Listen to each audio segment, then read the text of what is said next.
When constructing large or small structures, there are patterns by which different builders lay their bricks. That's called bonding. So today we are going to see different types of bonding. This is Asimo Timothy. Welcome back to our YouTube channel. Don't forget to subscribe or like if you find this video helpful or educative in your engineering knowledge. Bonding is a pattern by which bricks are laid in order to improve their stability and structural strength. So we have got different bonding of laying bricks, all types of bonds that we use while you're laying bricks. Today we are going to see the major types of bonds that are used when you are building your structure, so that you can be able to identify or know when to make sure our structure is stable. So we are going to see those different types of bonds that are used commonly all over the entire world. There are so many types of bonds that are available which one can apply when constructing, especially brick walling. But today we are going to see the main 4 types of bond. We have 4 types of bonds that are commonly used: the stretcher bond, header bond, English bond, and Flemish bond. So we are going to see the different 4 types that are commonly used all over the world, that include the stretcher bond, header bond, English bond, and Flemish bond. We see the differences, the advantages of each, so that you can know when to use them to make sure that your structure attains the maximum stability. Let's start with the stretcher bond. Stretcher bond is the most commonly used bond in construction, where bricks or blocks are arranged in a stretcher model. This is how it is done. You can see here, like this is the block construction, or the block that was used in construction, and they are arranged with their longer side being laid in this direction. So this is what they call the stretcher bond. You can see these are blocks and this is their longer side, the other side is their shorter side. So this one is what we call the stretcher bond. The stretcher bond, when you are seeing it or when you are directly viewing it, you see the longer side of the brick or the block being used when they are laying it. That's why we call it the stretcher bond. You are laying the bond along the stretcher or the longer side of the block or the brick. So this is one of the most common ways of bonding your bricks, and they usually use it a lot because we believe that it saves bricks. It has got narrower thickness of the wall. So basically that's a stretcher bond. So it is so common, the most common one. Then another type of bonding, we call it the header bond. So with the header bond, bricks are laid with their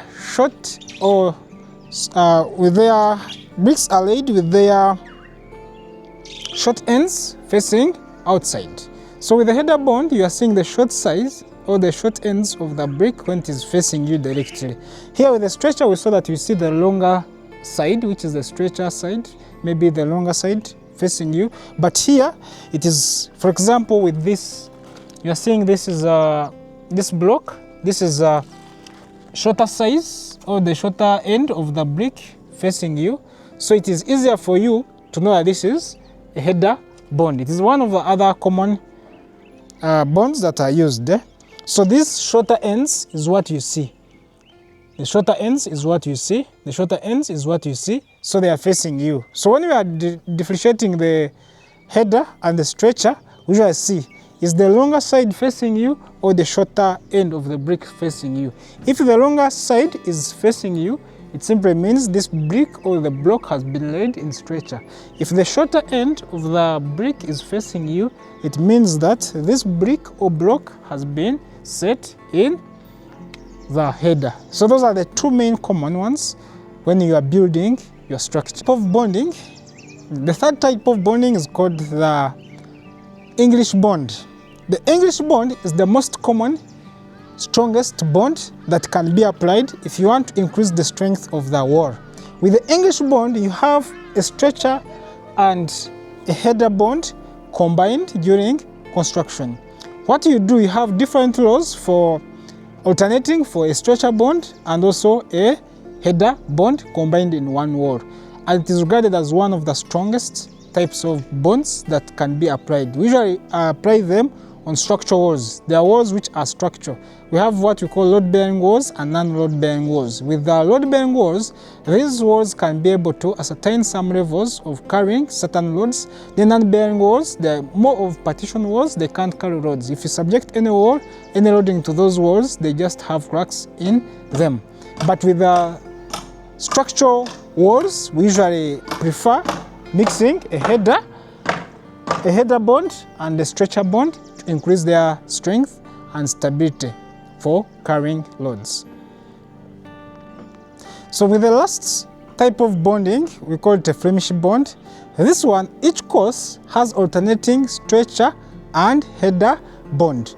The difference with the English bond, it is different courses. One is a stretcher, then the next course is the header. But with the Flemish one, you have the same course, but it has got alternating header and stretcher bonds, and it makes a pattern. Most of the times you find it becomes a decorative wall. That's the difference between a Flemish and English. With the English bond, you find that we have different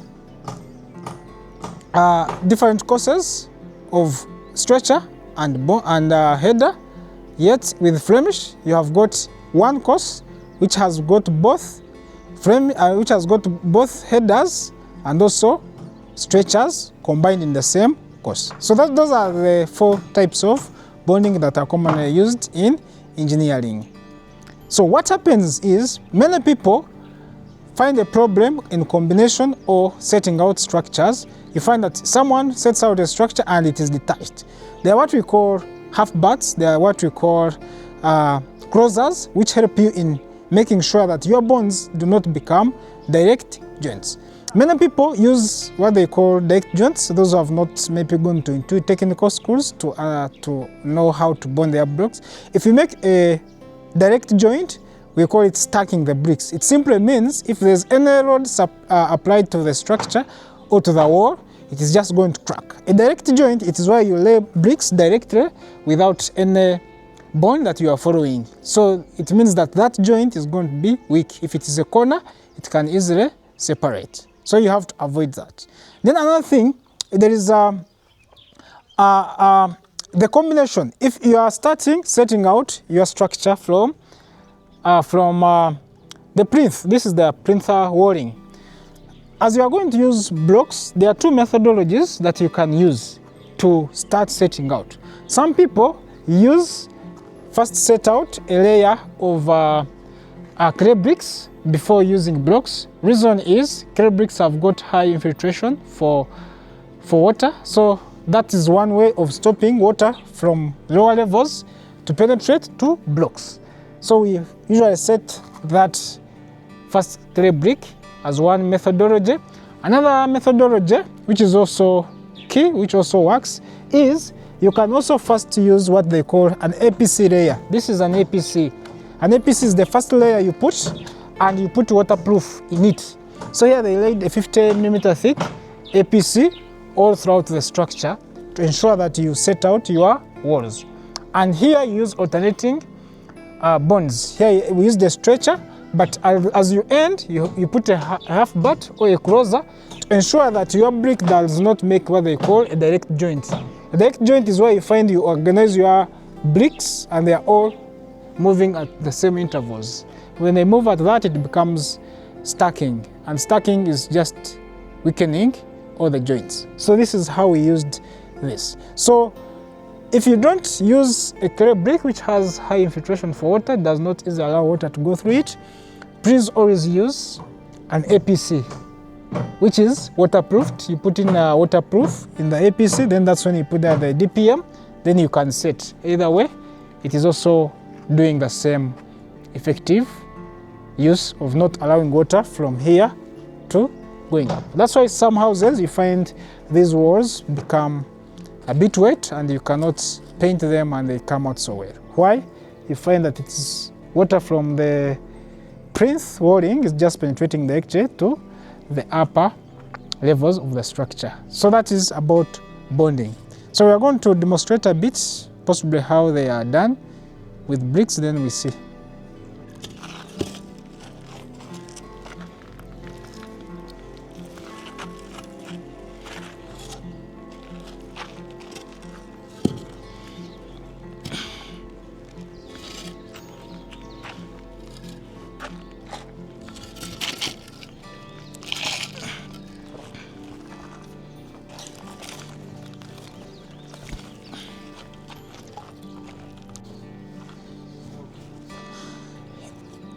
If you are constructing and you are seeing this longer side facing you, you are organizing your brick, these are blocks or brick, in a stretcher bond. So this is a stretcher bond. If you are adding another course, make sure that it is not a stacked brick. A stacked brick is a condition where you are setting the brick on top of each other. You are setting the brick on top of each other. Now this is brick stacking. If you do brick stacking, these joints are already weak because they are direct joints. So when you are setting out, that's why we usually have what we call closers, or the closer butt, half brick, so that it gives me a chance to bond properly my brick. So you avoid this. If it is this, to be having a weak joint. So that is what they call a stretcher bond. So if I'm setting off, like here I want to set properly my wall, I leave here my mortar here, then I fill here my mortar, then you come, have this closing here. If I'm left with this, assuming this is the only wall I'm having, then I have this cut, then I have a half butt here and half butt here, which is a closer. But now this is what they call a stretcher bond. Now if I want to make a header bond, it is very simple. You get your bricks the way they are here, then I change the direction. My wall is going to be facing with the shorter side. Then I come here, see this wall, the shorter side. See, the bonding should not be direct because that will be a stacking, more of stacking. Then if you are seeing this side, that is the header bond.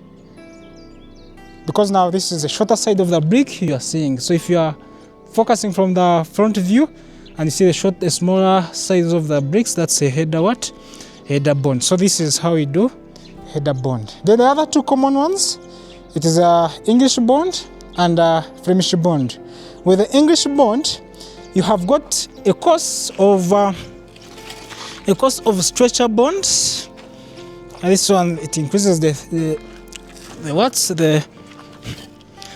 increases the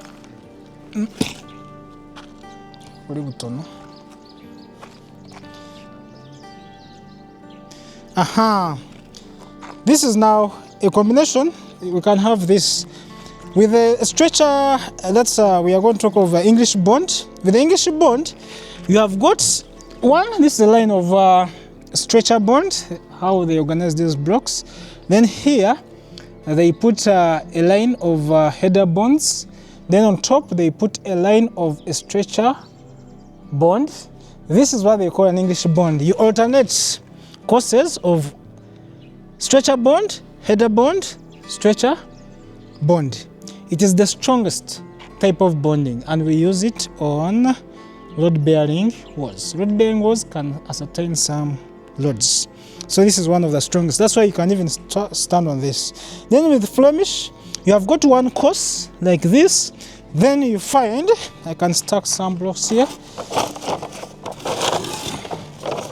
In the same course, you have got header. In the same course, you have got the header bond. So here, this one has come when it is a stretcher. Then it reaches here, it gets the header. They are intermixed. You could have stretcher and header in the same course. That becomes a Flemish bond. So those are the four common types of bonding that are usually used in construction. So you can easily apply them when you're doing structures so that they attain stability. So basically that's the engineering behind any construction. So thank you so much. If you find this video helpful, don't forget to subscribe and like our video. You can check us on www.agriedug.com for plans, design, and each and everything that you need in construction. Don't forget to subscribe and like our video.